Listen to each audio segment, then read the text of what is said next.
कार्तिक मास महात्म्यम 11वां अध्याय। जलंधर का जन्म और वृंदा से विवाह। सोनिक ऋषि सूत जी से बोले कि हे सूत जी, कृपया करके आप तुलसी का पूर्व जन्म वृत्तांत बतलाएं। तब सूत जी बोले कि हे ऋषियों, जो प्रश्न तुमने मुझसे किया है, यही प्रश्न एक समय राजा पृथु ने नारद जी से किया था। तब नारद जी ने जो राजा पृथु को बताया, मैं तुमसे कहता हूँ। नारद जी बोले कि हे राजन, एक समय देवराज इंद्र देवताओं के साथ भगवान शिव के पास दर्शनों के लिए गए। जब वे कैलाश पर पहुंचे तो उन्होंने एक बड़े ही विकराल और भयंकर आंखों वाले पुरुष को देखा।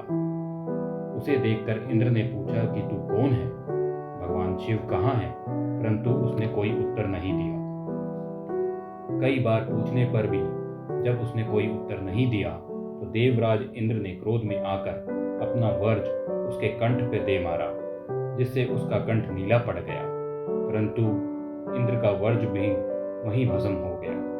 फिर उस विकराल पुरुष की आंखों से एक प्रचंड अग्नि निकली।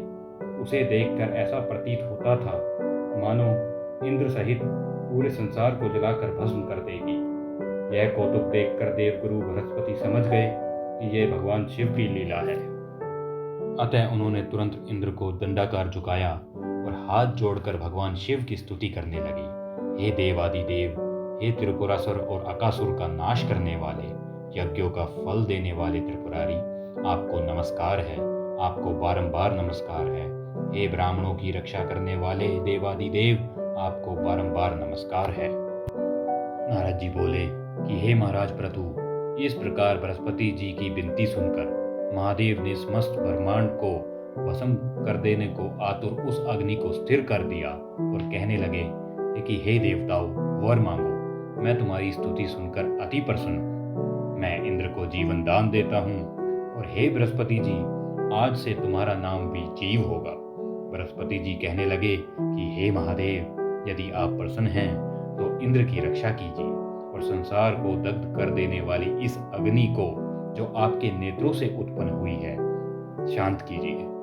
यह सुनकर भगवान शिव बोले कि हे बृहस्पति जी, नेत्रों से उत्पन्न यह अग्नि वापस नहीं हो सकती, अतः अब हम इसे दूर फेंक देते हैं।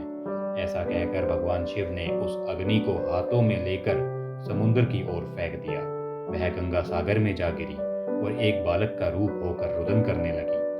उसके रुदन की आवाज इतनी तीव्र थी कि पृथ्वी भी कंपायमान होने लगी। सब लोग बाहर आ गए और ऐसा भयंकर नाद सुनकर नारद जी वहां आए और समुद्र की गोद में एक बालक को देखकर आश्चर्य से भर उठे।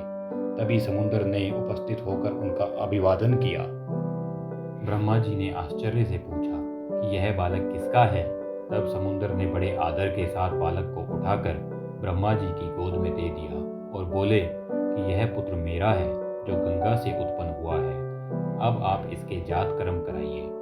ब्रह्मा जी की गोद में जाते ही उस बालक ने ब्रह्मा जी की दाढ़ी पकड़कर उमेट दी। इससे ब्रह्मा जी को अत्यधिक पीड़ा हुई और उनकी आंखों में आंसू आ गए।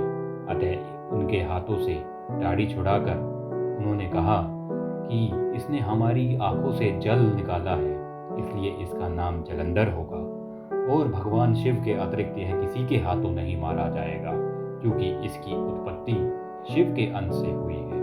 यह तत्काल ही युवा हो जाएगा। ब्रह्मा जी के वचन सुनकर वह बालक तुरंत युवा हो गया। तब ब्रह्मा जी ने दैत्य गुरु शुक्राचार्य को बुलाकर उसका राज्य अभिषेक कराया और अंतर्ध्यान हो गए। इसके बाद समुद्र ने कालनेमी की कन्या वृंदा के साथ उसका विवाह कर दिया। वृंदा अति पवित्र और अत्यंत सुंदर थी। परम सुंदरी वृंदा के साथ विवाह कर जलंधर प्रसन्नता पूर्वक दिन व्यतीत करने लगा। वृंदा उसकी हृदय से सेवा करती और सदैव उसके सुख का ध्यान रखती थी। वह पतिव्रता थी। जब भी जलंधर घर में आता तो वृंदा प्यार से भोजन परोसती और अपने हाथों से पंखा झलती थी। उसे पाद, अर्घ और आचमन अर्पण करती थी। वह अपने पति को नारायण समझकर उसकी सेवा करती थी। श्रीमन्नारायण